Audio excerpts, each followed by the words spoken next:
Welcome to the Box Score Sports Podcast.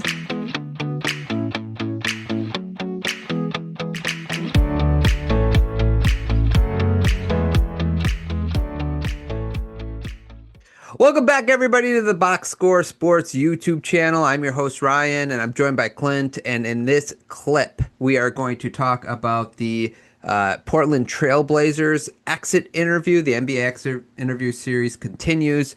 And we're going to talk about their grade for the season, what we expect from the offseason, and their long shot. And before we get into it, let us know down in the comments down below what you think they should do this offseason. What's your long shot for the Blazers, and what do you grade their previous season, this past season? Clint, let's start with that. Let's start with the grade. The Blazers finished 36 and 46, and they ended up with the 11th pick. They were supposed to have the 10th pick, so they only moved down one pick, which is that big of a deal. What are your thoughts? What's your grade on the Blazers season? I went with a C plus, C being average when I do my grades, because I think especially at the end of the year, for a stretch there, who knows if it's real or if it's March and April NBA basketball, but they looked better down the stretch, defensively, offensively. It seemed like it finally kind of clicked a little, and to see that progress, I think as a Blazers fan and what has happened over the last several years is a positive, and that bumped their grade up because they ended about in the lottery like I expected, but to finally see that, see Denny Avdia the way he played, and some of the other players was enough that I bumped him a little. Yeah, so Avdia looked like he's going to be a solid player, like a starter, role player. So that was awesome. They made that trade right this past offseason.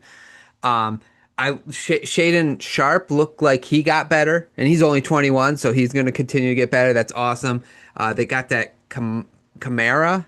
I don't know how to pronounce his name, but he also looked like he had moments. And Klingon, who I think only played 19 minutes but averaged 2 blocks a game. So I think he's going to be used more. His defensive prowess is going to be more felt the more minutes he plays. I just like the biggest concern I have for them, and this is why I was a little harsh on their grade probably. I gave them like a C minus. My average is like a B. Is I wanted to Scoot Henderson. I wanted him to become something, and he had a rough year again. He had moments, and it looked like he was sort of coming on, and then it doesn't seem like it's clicking with him, which I'm worried about because guards are usually the ones that come into the NBA and they kind of progress rapidly. It's big men that take a little longer to progress. So I'm really nervous about Scoot Henderson. And some of these guys, even though they progress, they're not taking like the leaps they're getting a lot of playing time. They're not taking huge leaps. And then the other thing was Jeremy Grant, his trade value took a dip because his one of the worst efficiency seasons of his career since he's been in Detroit. Like, back when he was a Nugget, you know what I'm saying? So I gave them a C minus because of those things. I was just really hoping for more from Scoot and some of the other young guys, even though some of them progress, a little bit. Yeah, and I put for them, they kind of feel stuck. Like, Yes. unless one of these guys is gonna take that leap, Right. and you go through their roster and you look and you're like, oh, I like him. That's a good player. That's a good player. But especially in the West, what is your upward movement, Right. upward possibility if Scoot isn't going to take that big jump, if Shaedon Sharpe isn't going to take that big jump? I think those are the two that you probably would peg for that. The other guys, I think, are just going to be, really solid starter slash role players. So you do kind of feel, well, when you see improvement, it's good. You do kind of go, all right, what is the actual upside here if none of these guys are going to take a jump into that top 20, top 25 in the league type player? Yeah, agreed. I do like Klingon. I think he could be kind of a difference maker. It just depends how he develops. But right, he only got 19 minutes this season. So, and it's his rookie year. But I think there could be something there. I really liked him during the draft process too. And again, like these guys are young. You want to be patient. Like Scoot's only 20, Sharp is only 21, Klingon's 20. So those three, if they can hit. But I think part of the problem is, like you said, there's just you got Simons on this team, you got Grant, you got Aiton, you got kind of people are just in the way. And I think that's part of the reason maybe like this slow progression is happening for these young guys. Yep, I had that down too. You have three guards, on the 6'5" to 6'3" range, Yeah, and it's hard to take that jump as a guard if you don't have the ball in your hands a lot.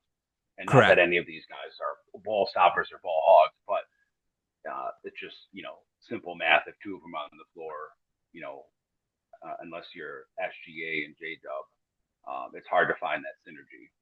Correct. Yeah. Agreed. Let's go to the off-season outlooks. What do you think their priorities should be? What do you see them doing this off-season? Their priority has to be like figuring out what either Scoot Henderson or Shaden Sharp is. And I know they love Anthony Simons. They've kind of held on to him for a while now, but I think sometimes it's addition by subtraction to Yep. clear some of this up to make more defined roles. And I know we've talked about moving Simons before. I guess they seem to really like him, which is fine. I mean, he's a good player, but I think Scoot holds him back, and he holds Scoot back, and you have obviously the Jeremy Grant situation, like you said, they probably should have cashed those chips for whatever whatever they could have got last year. They didn't, um, and now he's just kind of taking up a lot of the cap. Yeah, yeah, and part of it is too, like I think like when it's sort of like the Jimmy Butler thing with Jeremy Grant. When you're on a team that you're just not feeling or whatever, we're all humans. It affects your effort. Your output. Like, okay, am I really like watching your team? Like, okay, like whatever. There's sort of a deflation part that could happen with Grant. So, and he's only 31, so he might have three more good years left, but maybe not on this team. And that's what I put as like clear the runway. That's what I put. I was like, just clear the runway for the young guys. I would look to trade for Anthony Simons. He is a good player, but you also know he is not a difference maker as far as it comes to winning. He's been on your team for a long time. He's good at scoring the bucket, but he is not like I don't think ever be like a top two player on a team that wins a championship. He might be a good third scoring option, but he might not be a top three player on a championship winning team. He's just a really good scoring option, right? So I think there's that. I think I'm with you on Grant and Aiton. Aiton has one more year left on his contract, so it's a tradable. It's only 35 million, and if you could probably dump it to somebody who might like let's say the Pelicans get desperate for a center, or again Brooklyn might be looking for just something to with all their cap space. The Lakers might get desperate. There's going to be someone out there that might take a 1 year chance on Aiton for 35 million because it's not gonna you don't have to pay it beyond this year. So I think I would clear the runway and just hand the ball to Scoot, Sharp, and Klingon and just build the roster around those three and Avdia and build the roster around those guys. Yeah, and the scary thing for at least as a Blazers fan, if you're thinking long term, is you saw a little bit of success at the end of last year, and they haven't had any for a while. And do they try to chase that play in, for next year, opposed to doing things like we talked about, moving Grant for whatever. I wouldn't dump Simons for whatever, but I'm sure there's a spot that you could send him to get back, even if it's just picks or some salary filler that you can then pass forward. I just think they need to define these roles for the players to see what they have, because as we've seen with other teams, it gets late early if you just keep trying to throw all these guys into the mix, and then you got to start having to pay them without knowing exactly what you have. Right. Yeah. And again, it's like get rid of these progress stoppers. Like that's yeah. Yeah. Okay, long shot for them. You have a long shot. I mean, we did have Simons going to the Magic. Obviously, that's No, that's off off the hook. the Yeah.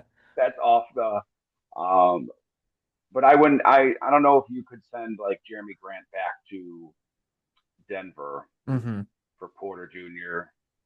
I don't know. We'd have to throw into that. It's not a sexy trade. I don't know if Denver seems to have a fascination with him, but if you're Portland, just getting someone less efficient out for some more spacing. Jeremy Grant, like you said, not very efficient, and I don't think his heart is with this team and losing, and maybe going back to a place he's familiar with, the winning situation could turn it around. Yeah. So speaking of which, you're gonna probably hate me for this, but I got a long shot. What a great story this would be. Damian Lillard. Send him back to Portland. Let him retire a Trailblazer. I don't think he'll ever be the same. He's 36.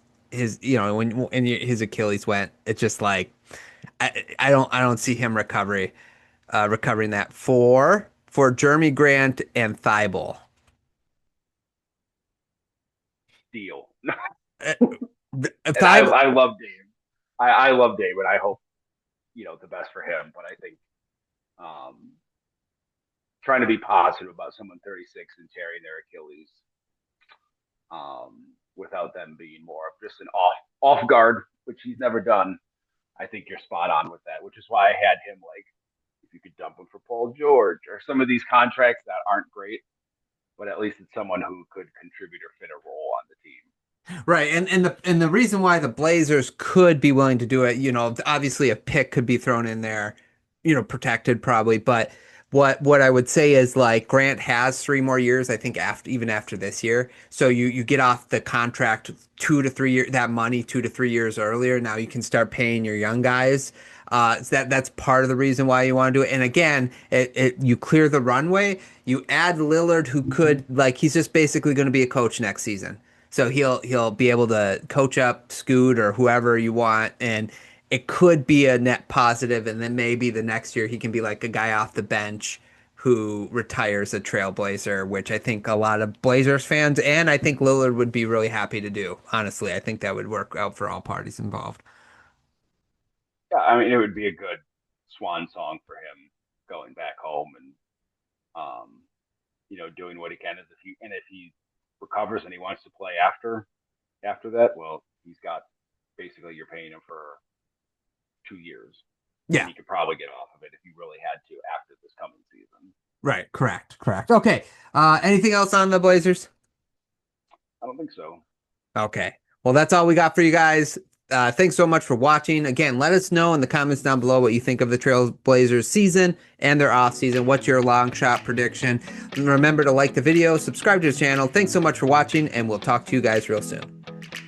Thanks so much for watching this clip of the Box Score Sports Podcast. I hope you guys enjoyed. If you haven't yet, please subscribe to our channel. Follow us on Instagram and Twitter or X. And we'll talk to you guys real soon. See ya.